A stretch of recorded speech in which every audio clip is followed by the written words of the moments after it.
আবার একদিন ঠিকই দেখা হয়ে যাবে, কখনো কোথাও।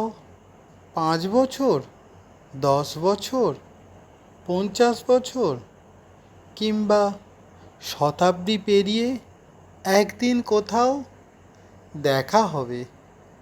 একদিন আবার ঠিকই দেখা হয়ে যাবে।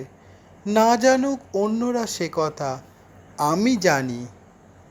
তোমাকেও জানিয়ে রাখলুম।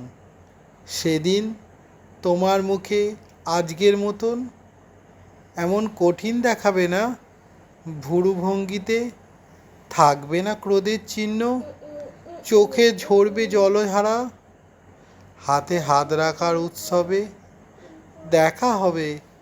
আবার একদিন দেখা হবে। কলমে নীরেন্দ্রনাথ চক্রবর্তীর দেখা হবে কবিতা থেকে নেয়া।